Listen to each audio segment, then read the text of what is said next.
First of all, good afternoon, Assalamu alaikum, and I would like to say thanks to Father Falak Sher for organizing such an important conference. I believe this is at the moment need of the hour. It is very much important to have interfaith harmony and dialogues, because it is not only necessary for the situation in Pakistan. I believe it is very important for the situation worldwide in terms of bringing the interfaith and harmony, which is very important nowadays. Before start, I would like to say welcome to Bishop Philip and Bishop of North Blackburn, Imam Irfan Chishti, and Esther Das, and Bishop Kaleem, I think, could make it, and our beloved Consul General, Tariq Wazir Sahab, and all the audience who are here. Thank you very much for your precious time, and I believe that in the end, we would have something fruitful in our thoughts, and which will help us in future. Just to start, because as Father Falak Sher have described, that we are together here due to the incident happened in Jarawala, and sadly, it was undoubtedly it's a very sad incident, and anybody who practice the real religion, whether it is Islam, whether it is Christianity or Judaism or any religion, he will condemn it. So am I. And at the same time, as you must have seen, that entire Pakistan, the majority of the Pakistanis, the politicians, the media persons, social, society, commoners, the majority stood behind our Christian brothers and sisters. And the reason is that I would say that our Pakistan is still very tolerant in terms of when we talk about the majority. And that's why we have seen the immediate action by the government. I mean, that is what everybody expected, and there is a question, and there is always question that how much should have been done or what is need to be done. On the other hand, I don't want to go into details that what respect and rights Islam gives to the minorities, or to hurting a human being or to vandalizing anybody's properties. Because as Muslim, I'm sure Imam Sahib will enlighten on this topic more than me, but I would just like to say two things. One, that Islam clearly states that you cannot hurt a fly without any reason. And if you kill a human being, if you murder one person, it is equal to killing the entire humanity. So this is the message of Islam, which is clear to every Muslim, every believer. And at the same time, especially for all the Abrahamic religions, as Father Falak Sher have mentioned, that we cannot be a Muslim unless we believe in all the prophets and all the books, Abrahamic books. And anybody who disrespects any of the holy books, whether it is Bible or Zabur or Torah, any book is, would not be considered as a Muslim if you disrespect the book, any holy book. Yes, there is no doubt that there is a problem. And without addressing the problem, we will not be able to come to the resolution. Yes, we need to reverse the polarization in our society. Because whether we all agree that it is a very small segment of the society which instigates accidents and incidents like that, but that small segment of the society has to be dealt with properly, legally, actions must be taken, and not only by condemning their acts, is furthermore, we have to develop a society where there will be no place for anybody who instigate or does try to take the advantage of the situation and make, to be honest, the country's name, I would say that as we are struggling with our own issues, and then adding this thing as when we talk about the rights of the minorities, we have seen, as a media person, I have seen that so many of Pakistan's enemy, because we all are here talking about the Pakistan situation. So enemies of Pakistan have took a lot of advantage by this sad incidents what happened in Jallianwala. The other day I was on an Indian TV channel and I was asked about the situation. I had to remind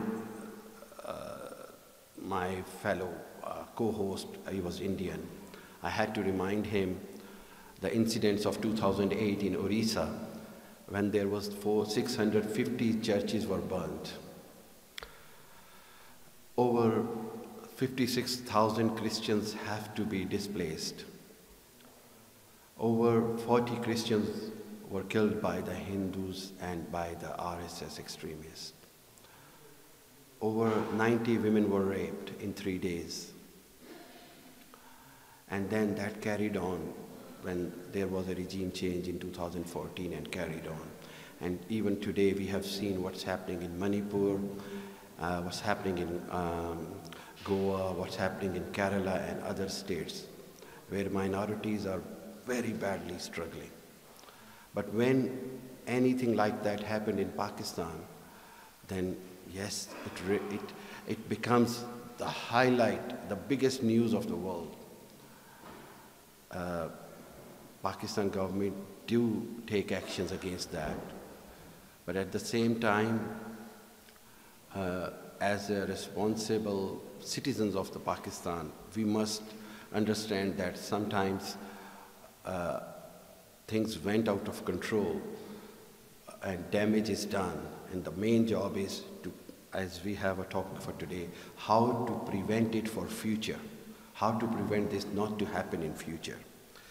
And if I go in further details, I would just say that yes, there are few things needs to be rectified immediately in our society, in which, first of all, we need to work building more tolerant society.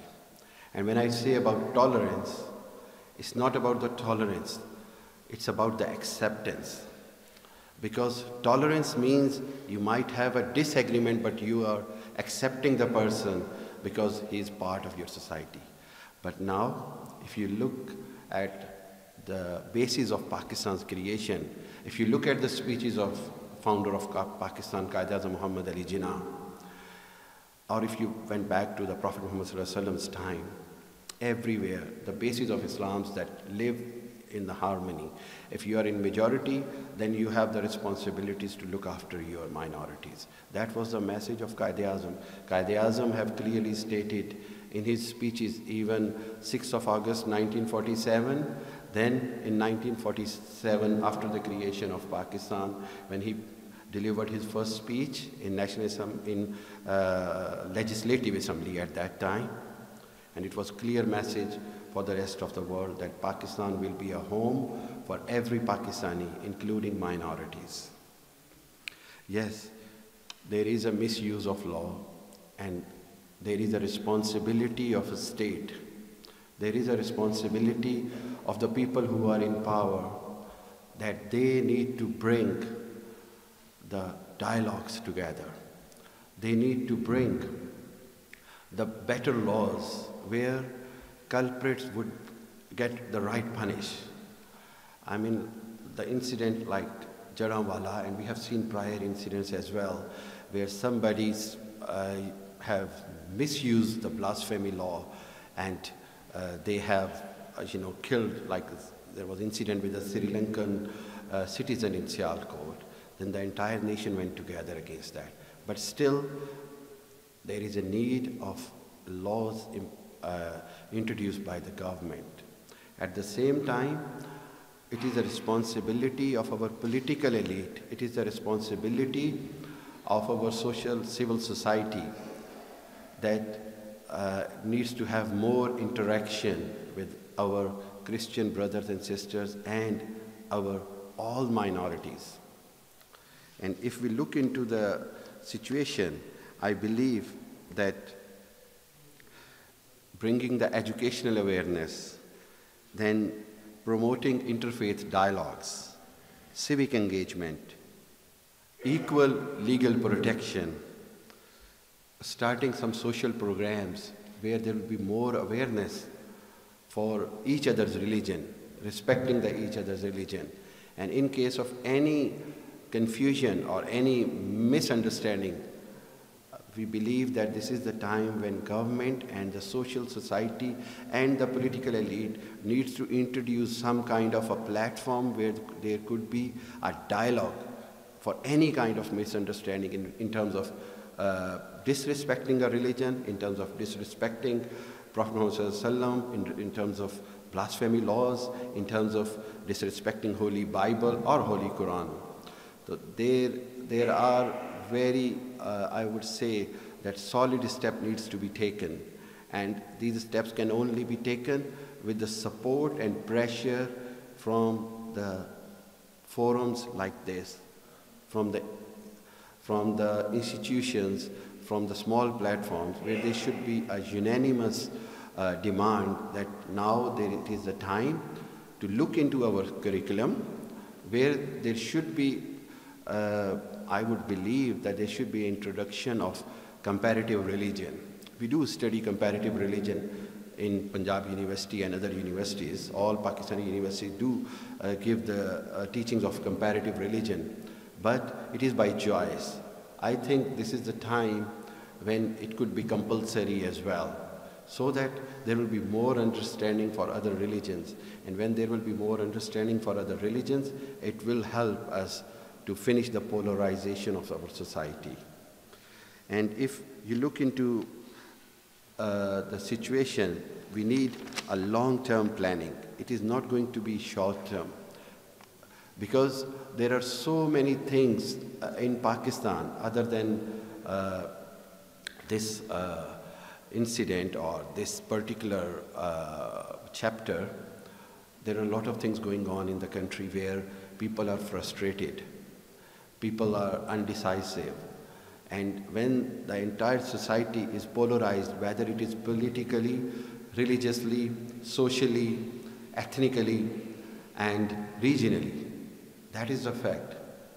That society has been polarized politically, socially, religiously, ethnically, regionally. Yani some is Punjabi, some is Pakhtun. Some is Sunni, some is Shia. Some is Muslim, some is Isai, Yahudi, Christian, Hindu. Some is saying, I'm from this caste, you are from this caste. Okay. In the end, last thing we never have seen, and that is a political polarization. That our political beliefs have become so much rigid, so much at extreme, that we have seen the statements from our commoners where they say that I can leave my parents if we disagree with my political thoughts. Our father is saying, I will kick out my son of the house if he would not vote for someone. This is very sad, but this is where I think a national dialogue is required. A dialogue with the pressure of the public. A dialogue which will give the awareness to the public. And this is very important.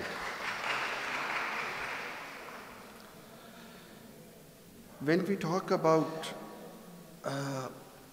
the main thing is how it is possible. I believe that if we can give the right education, if we can address our syllabus, our curriculum, if we can give the right of jobs and right of information to our minorities equally, When I was talking to one of the political leaders about few months ago, and I had told them that why don't you bring our minorities in your main political mainstream of politics? Why do they only have to realize on just certain number of seats to represent the minorities? If there is somebody capable in minorities, they should have the right to participate in the mainstream politics. I will conclude in 2 minutes. Thank you very much. I'll just conclude in last 2 minutes. I'm sorry I took a little bit more time. Normally I don't. Lastly, I would just say, hello, yeah. Lastly, I would just like to say that I think this platform is a great opportunity. But at the same time, we have seen what happened in Sweden and what is continuously happening in Sweden when they are burning Quran, Holy Quran outside their head offices and other places, central offices. I think as a Muslim, we should take initiative with the help of our Christian brothers and sisters across the world, that we should have a dialogue to condemn those actions as well, because it equally hurts to every religion when any holy book is burned. At the same time, lastly, I would say that in Quran, in all the books and in all the modern methodologies, one thing is certain, that we should not come into the trap of fake and false news. Because fake and false news does nothing but make the situation worse. And that is what happened in so many cases in Pakistan and everywhere, where if a small incident happened, because of the fake and false news, it spread it all over the world, and due to that, it has damaged so much. So that's why, as a Muslim, as a Christian brothers, at all the minorities, we have that responsibility. When there is any news, any incident or any news, we must investigate it first. We must have our own research before believing in it, because... Thank you very much. Thank you very much. Thank you very much, and I would just like to say again, thank you very much, Father Falak, for giving me that opportunity, and I'm always available for serving the community whenever they need. Thank you very much.